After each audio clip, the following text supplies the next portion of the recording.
tra lavoro e istruzione. Non c'è, anche perché siamo democratici, e l'istruzione è fondamentale per la democrazia, ma non c'è neanche se parliamo della materialità, cioè se parliamo del lavoro. Queste due cose vanno insieme, esattamente così come va insieme l'idea di una politica industriale con l'idea di finanziare la ricerca e l'innovazione, perché quello è il mondo che abbiamo davanti. La prima cosa, parlando di lavoro, vuol dire quindi riparlare del sistema di istruzione. La seconda cosa vuol dire parlare dei giovani. E vuol dire parlare della precarietà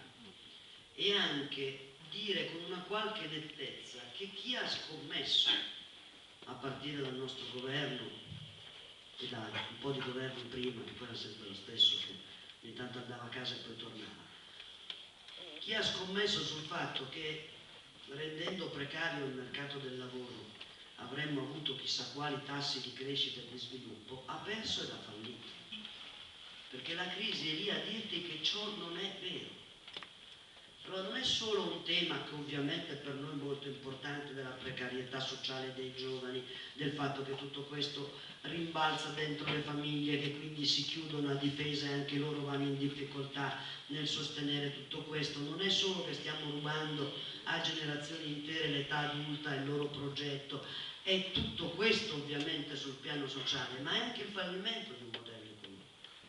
Esattamente l'altra faccia del fallimento dell'idea che la finanza determinava tutto perché bastavano i soldi per creare soldi. Improvvisamente siamo stati tutti costretti a tornare coi piedi per terra, noi c'eravamo già, ma sono arrivati un po' di altri con i piedi per terra a scoprire che quel modello lì non portava alla crescita e che la precarietà non risolveva nessuno dei problemi, ma anzi indeboliva, come ha indebolito nel nostro paese, il sistema produttivo, le sue competenze e le sue qualità. E allora lì bisogna mettere mano in termini legislativi ovviamente, perché noi abbiamo una legislazione che è, come dire, l'incentivazione a delinquere in termini di modalità di assunzione dei lavoratori, bisogna mettere mano dal punto di vista dei costi, perché come è noto rendere meno conveniente una cosa è un disincentivo straordinario al suo utilizzo, dobbiamo metterci mano dal punto di vista delle politiche contrattuali che noi facciamo. Dobbiamo cominciare a pensare che è nostro dovere quotidiano non solo occuparsi di chi è lavoratore in organico in quell'impresa, ma tutto ciò che c'è intorno, ricostruendo anche noi ogni giorno nella nostra iniziativa unità di quel segmento di lavoro di cui ci occupiamo. E il terzo elemento è la creazione di lavoro. E con grande scandalo di tutti quelli che pensano che dire mercato fa chic e dire Stato rappresenta chissà quale negazione della prospettiva, dentro il ragionamento della creazione dell'occupazione bisogna parlare di lavoro pubblico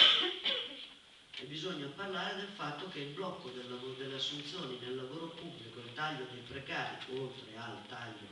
della scuola, dell'università, ricerca, parlo di pubblico intendendo l'insieme dei comparti, quell'operazione lì sta squalificando il nostro sistema, squalificando dal punto di vista delle prestazioni e delle risposte alle persone, non ovviamente. E allora non va bene. E da questo punto di vista, a chi ogni tanto racconta, ho sentito una ministra l'altra sera per pochi minuti, perché poi ho preferito spegnere il televisore, che diceva delle cose su come si premia il merito, che gridavano vendetta a chiunque, ma a chi usa quella parola, io vorrei che noi fossimo nelle condizioni di dirgli che loro stanno creando la condizione per cui non ci sia nessun rapporto con la qualità,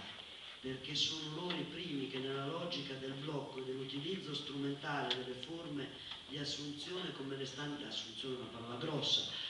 di collaborazione che man mano utilizzano, stanno determinando che non si acceda più per titoli e per concorsi e stanno invece costruendo un'idea della pubblica amministrazione tutta subalterna alla politica, alle sue scelte, in questo senso politica usata per la direzione politica delle amministrazioni e non invece in termini di utilizzo delle nuove risorse che l'istruzione deve produrre, oltre che l'età delle persone, che è sempre un elemento anche quello importante in termini di creatività. Allora bisogna ripartire da lì, e ripartire da lì esattamente come diciamo sul welfare, anche sul piano dell'educazione, che i tagli orizzontali, come sa bene chiunque sia passato attraverso processi di riorganizzazione di una qualunque impresa, Quando cominciano a dire che i tagli sono orizzontali bisogna sapere che non c'è più prospettiva, perché non è vero che la riorganizzazione di un sistema può procedere dicendo che tutto è uguale e che ovunque lo fai è la stessa cosa, perché è assolutamente evidente che non c'è un'idea di che cosa stai affrontando e di dove vuoi andare. E quindi creazione di lavoro vuol dire questo, ma creazione di lavoro vuol dire quella cosa che giustamente ci ricordano ogni volta i nostri compagni della Fillea, che bisogna rimettere in moto quella cosa normale che si chiamano investimenti. E noi abbiamo uno straordinario bisogno di investimenti, da quelli delle opere, non le grandi. Stavo proponendo prima a Franco se mi propone un grande ponte tra qui e la Croazia, per vedere se essendo un grande ponte lo finanziano come quello sullo stretto di Messina, perché ormai siamo sul piano delle opere, siamo alle barzellette invece che alle scelte. Invece bisogna ricominciare a occuparsi seriamente del territorio del nostro paese, sia in termini di prevenzione, visto che va sott'acqua con una frequenza un po' eccessiva per attribuirlo solo alle calamità naturali, sia in termini di investimento per la qualità, per gli insediamenti abitativi. Penso solo all'edilizia scolastica, che cosa rappresenterebbe in termini di investimento utile al benessere delle collettività, oltre che dei ragazzi. Penso a quelle cose che sono normali e che bisogna ricominciare a dire, perché l'obiezione che ci viene regolarmente fatta: ma c'è il patto di stabilità, non bisogna spendere. E invece va bene far debito e costruire un debito sul futuro, perché un luogo non manutenuto non è che non accumuli un costo per dopo, esattamente come a quelli che dicono che va bene così il sistema pensionistico e che i precari comunque ce la faranno. Vorremmo dirgli che stanno accumulando un debito per dopo, perché poi nessun paese può permettersi di avere milioni di persone indigenti, e che allora forse è meglio affrontarlo oggi e non costruire quella condizione del debito, perché non è proprio un comportamento ragionevole quello che noi adulti prepariamo il debito di quelli che verranno dopo, anche perché siccome ormai gli strumenti sono molti per tutti, se ne accorgono, non è che non capiscano che stiamo esattamente costruendo il debito per dopo. Allora, creare occupazione di nuovo, c'ha tanti temi, e se non si fa i ragionamenti che invece piacciono tanto al Presidente del Consiglio, per cui dobbiamo riempire tutto di ponti e di robe strane, si fa invece un ragionamento serio sul territorio degli investimenti, si scopre anche che non è che abbiamo bisogno di svaligiare tutte le banche del mondo per avere, perché non sono necessarie infinite risorse, e che la generazione di investimento porta con sé altre risorse se lo fai seriamente. Se ti occupi del ponte sullo stretto, ahimè, temo che invece ciò non è vero. Usare queste due parole, fisco e lavoro, cioè sono le chiavi di indicare che idea noi abbiamo della necessità che il paese cresce e del come questo paese lo si può far crescere, e come lo si può far crescere ridando soggettività e protagonismo al soggetto fondamentale comunque della crescita del paese, che sono i lavoratori e le lavoratrici, perché tutti quelli che ci hanno raccontato che si poteva fare a meno di questo non sono più in grado di raccontarlo a nessuno, perché hanno fallito nel loro modello. Allora bisogna ripartire da lì. È facile? Assolutamente no. Noi abbiamo davanti a noi una strada complicata e in salita, una strada che continuerà ad essere in parte di resistenza e in parte di prospettiva di cambiamento, ma lì dobbiamo metterci e lì dobbiamo provare a parlare con tutti, perché questa sia la prospettiva nella quale ci si muove, e valutare le tante contraddizioni che questa stagione ha. Perché la si può descrivere tutta in negativo, ma facciamo un torto a noi stessi se la descriviamo così. Facciamo un torto al tanto lavoro che molti di noi tutti i giorni fanno, che qualche volta si trovano di fronte a un muro, a una sconfitta, e qualche volta si trovano di fronte a un avanzamento. Noi ben sappiamo che una legge dello Stato ha impedito i contratti pubblici di primo, di secondo livello. Hanno provato anche a non far valere quelli che avevamo già fatto, cioè l'accanimento terapeutico lì è altissimo, la preparazione del ministro del welfare sul testamento biologico, ha provato a accanirsi sulla contrattazione al pubblico impiego per vedere l'effetto che fa. Ma noi non abbiamo rinunciato a dire che bisognava tenere aperta sia la questione della contrattazione, ma soprattutto la questione delle rappresentanze.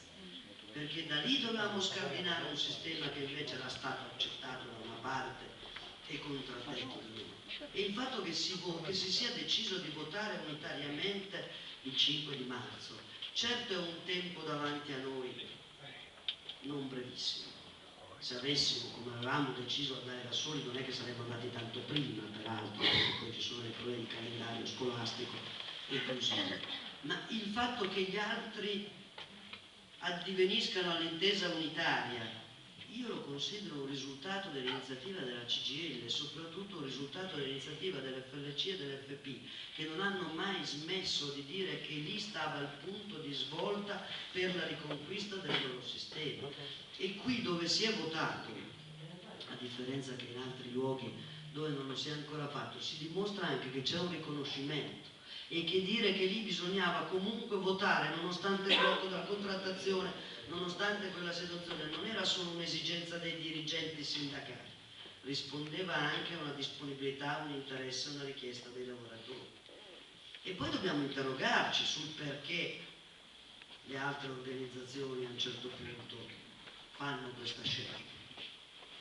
Perché non basta, come dire, decidere che sono altro da noi, buongiorno e buonasera, bisogna ogni giorno interrogarsi sui processi che ci sono e come si modificano quei processi. Così come dobbiamo interrogarci sulle ragioni per cui continuiamo ad avere l'altalena tra i contratti che si firmano unitariamente e i contratti separati. E non perdere questa contraddizione che nel sistema c'è. Perché dire che tutto è uguale e tutto è nero non ci aiuta nel dare una prospettiva ai lavoratori dei risultati che si possono avere e del cambiamento che ci può essere. Non aiuta nemmeno i lavoratori del commercio che giustamente sono furibondi e che hanno subito un contratto che è difficile chiamare contratto perché è la somma della privazione delle conquiste di tanti anni che avevano precedentemente fatto, ma che i lavoratori lì noi dobbiamo offrire una prospettiva. E siccome la prospettiva non sta in quella robaccia che è stata firmata, la prospettiva gliela devi dare nell'unità dei lavoratori e nel fatto che tu puoi affermare un cambiamento successivo. Ed esattamente così anche ai lavoratori della Fiat noi dobbiamo offrire una prospettiva. Non possiamo offrirgli semplicemente l'idea c'è la sconfitta e nella sconfitta stiamo tutti a guardare che cosa succede. Dobbiamo